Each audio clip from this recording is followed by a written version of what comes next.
Assalamualaikum warahmatullahi wabarakatuh.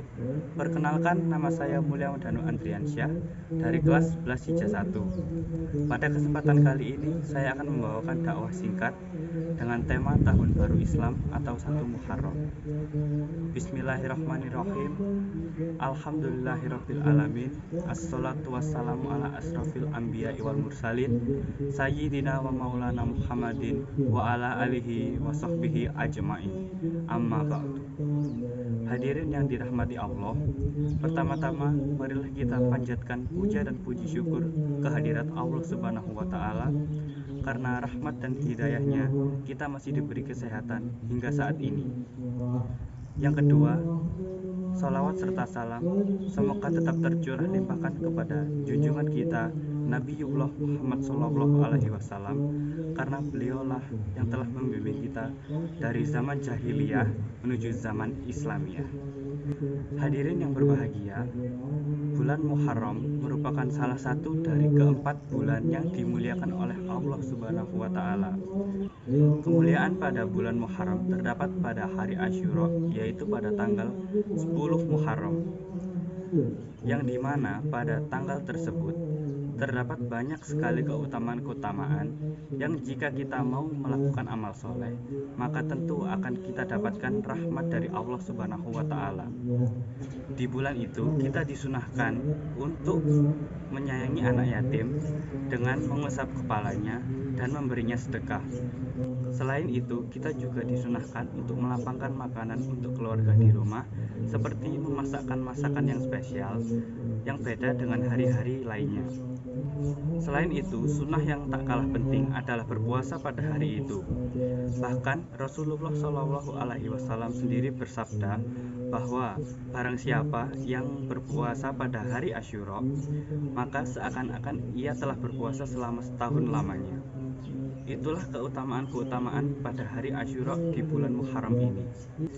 Bukan tanpa alasan kita disunahkan untuk berpuasa pada hari Asyura tersebut. Jika kita melihat sejarah, banyak sekali peristiwa-peristiwa penting yang terjadi pada hari Asyura. Di antaranya, yang pertama, Nabi Adam diterima taubatnya pada hari Asyura. Seperti yang kita ketahui, Nabi Adam dikeluarkan oleh Allah dari surganya karena melanggar larangan Allah Subhanahu wa taala, yaitu memakan buah khuldi karena godaan setan. Ia pun terpisah dari Siti Hawa saat diturunkan ke bumi. Menurut sejarah beberapa ratus tahun lamanya, Nabi Adam memohon ampun kepada Allah Subhanahu wa taala dan taubatnya baru diterima pada hari Asyura. Yang kedua, Nabi Nuh diselamatkan dari banjir bah pada tanggal tersebut.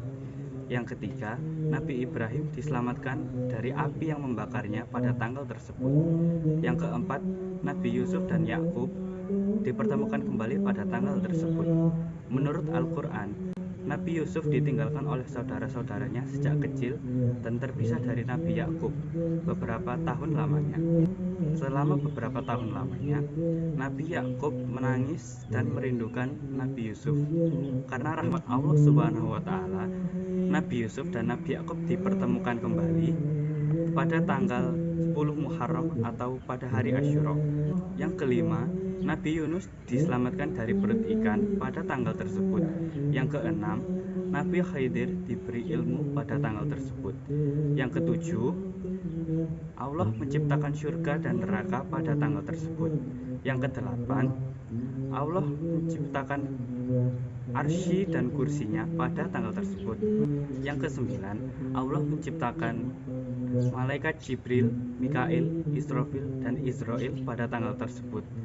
Yang ke-10, Allah menciptakan kalam, bumi, dan langit pada tanggal tersebut.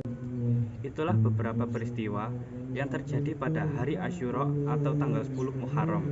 Semoga kita termasuk orang-orang yang mampu meraih kemuliaan pada hari yang dimuliakan tersebut. Amin, amin ya rabbal alamin. Hadirin rahimakumullah, untuk menjalani kehidupan pada tahun ini, kita harus menggunakan siasat yang bisa digunakan dalam kehidupan sehari-hari. Di antaranya, yang pertama, kita harus memperhitungkan terhadap kepentingan kita di masa kehidupan yang selanjutnya, terutama di akhirat, dengan meningkatkan ketakwaan kepada Allah Subhanahu wa Ta'ala. Yang kedua, kita harus mampu dan mau melihat kesalahan-kesalahan dan dosa kita pada tahun-tahun sebelumnya. Kemudian kita bertaubat dan melakukan amal soleh, seperti yang difirmankan Allah pada surat Al-Maidah ayat 39, yang artinya, barang siapa yang bertaubat setelah melakukan kejahatan itu, lalu melakukan amal soleh, maka Allah menerima taubatnya.